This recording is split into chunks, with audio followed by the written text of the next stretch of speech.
10 years ago, some scientists and military folk got to meddling in things they ought to have left alone. They called it a rift or something.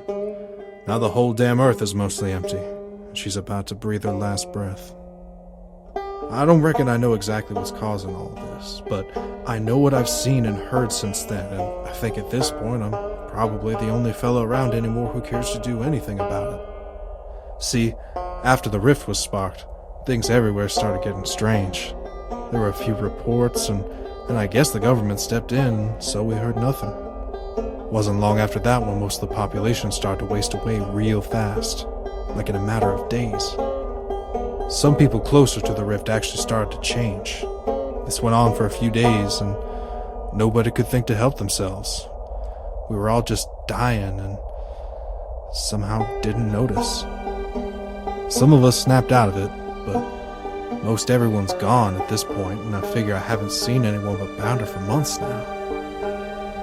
I guess the thing causing all this ain't got much else to feed on, because even the feeders I've seen wander around are dopey. They're skinny, hardly even alive anymore. 10 years. I figure now's a good time for me and Bounder to see if we can't find a way to shut down the rift. Maybe it's not too late for Earth. Maybe she's got some fight left in her.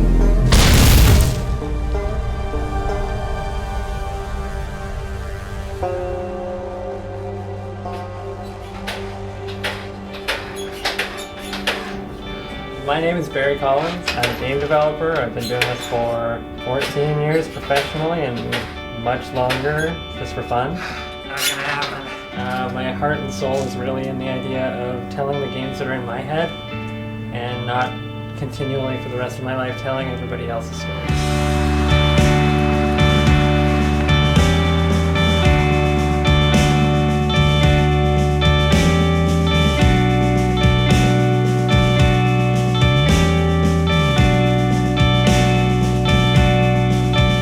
The money raised will allow me to afford a Unity 3D license and to outsource some aspects of development such as the music, some of the art, some of the voiceovers, the sound effects, and some of the programming that I don't have the expertise to do myself. The flashlight on the dog. I ended up finding this at an antique store the other day. It's like the identical one. Earth at this point is barely recognizable. It's twisted and it's all rubble and there's barely anything left. All around you are the barely recognizable, still live husks of what used to be men, known as feeders.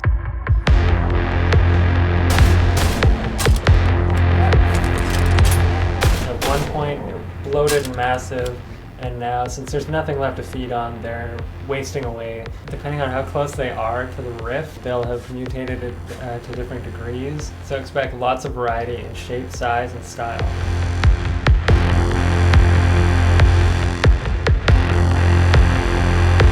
I think it's going to be really cool to put people in the shoes of this man who owns a dog.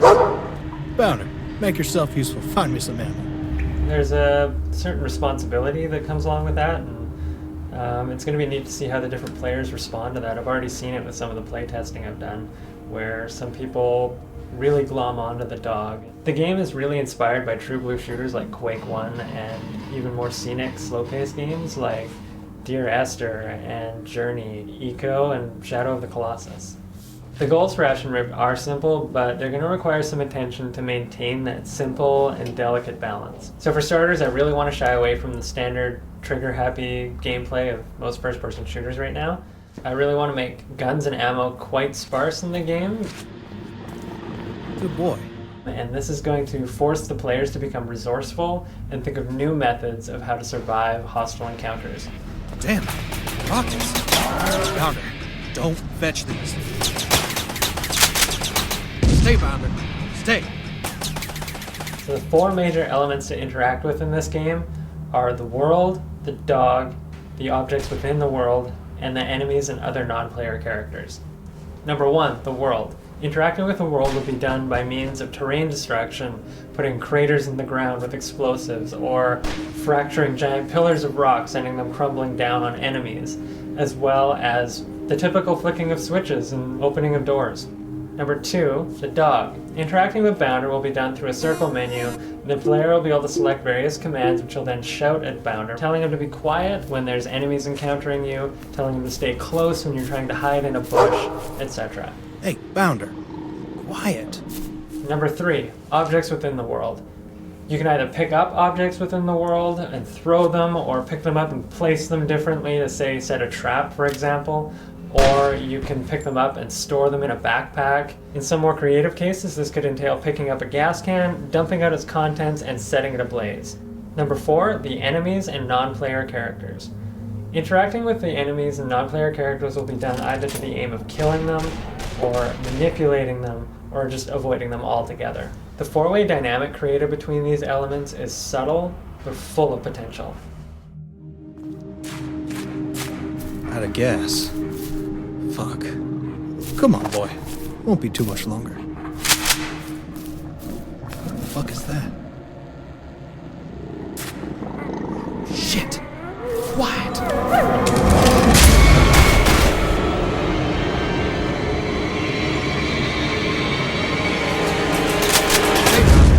Stay! Man, I could have used this sooner.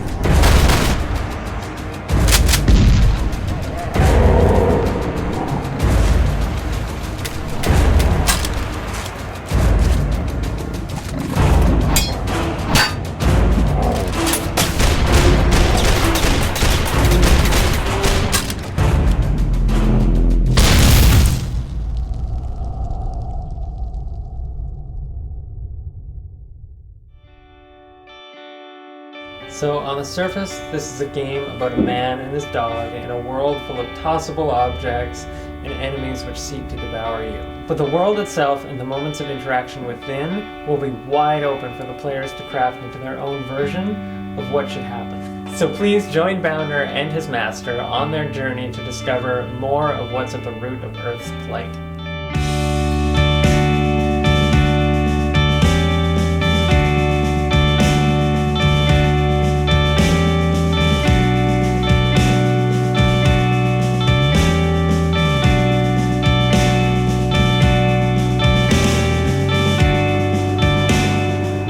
Simple things.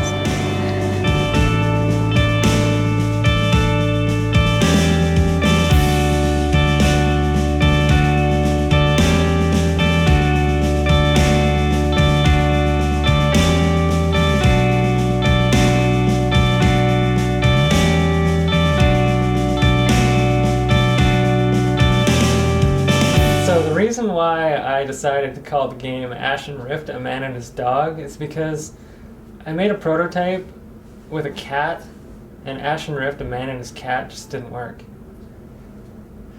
Didn't play well. Just took off, did its own thing. I tried to pet it, it fucking hissed at me.